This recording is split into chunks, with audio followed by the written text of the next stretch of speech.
yung nakakaharap mo talaga. Yung evil person, hindi totoo. Kasi yun, pwede ka talagang saktan. Although, yun naman din hindi mo nakikita, nakakatakot din. Kasi pwede ka rin naman nasaktan. Pero yung resulta na naibibigay sa'yo ng direktang pananakit, para mas nakakatakot. Yung kaharap mo, katabi ko, gano'n na, ilapit na gano'n. Eh, pwede mo sa akin, Dustin. Oo.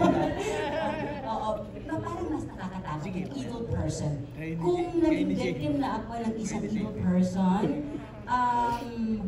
wala akong naaalala. Pero alam ko na maraming dati na may gusto kong gawin na hindi maganda, gusto sabihin na hindi maganda, pero hindi naman natuloy. So okay na yun.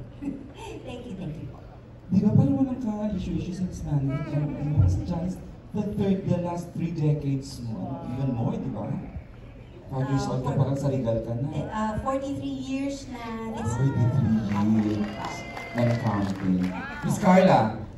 Mas takot po sa tao, yung evil na mga tao. Kasi, vocal kasi dito. Yes, evil na tao kasi ang dami po nila sa paligid. Tsaka hindi po sila nakukuha sa dasal. Hindi po medyo mahaba po yung buhay, mga ganyan. Saan kaya pupunta to? Parang yung mga masasamang damo, kung sino pa yung mababait, sila pa yung nauuna, yung mga ganyan bagay.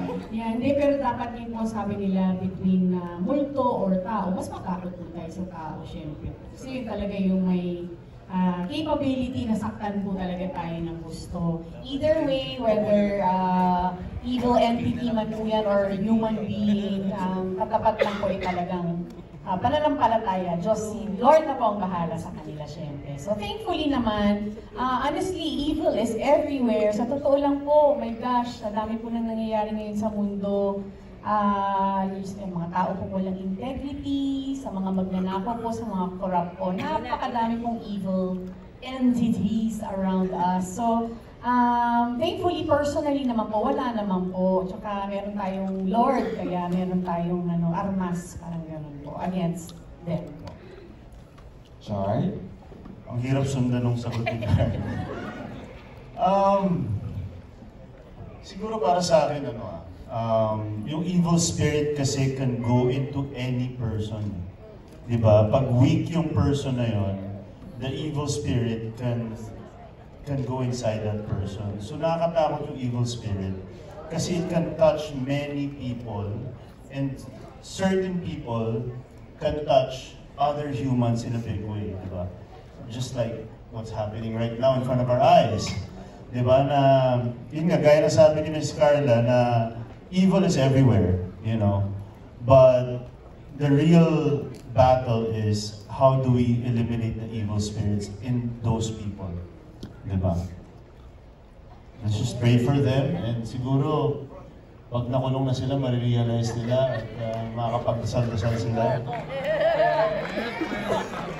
Yun lang. Okay. Thank you, Char. Miss Janice, you're good na? Yeah, thank you. Before I give the microphone, Miss Orr, we were honored by your presence on GMA News. You have some questions?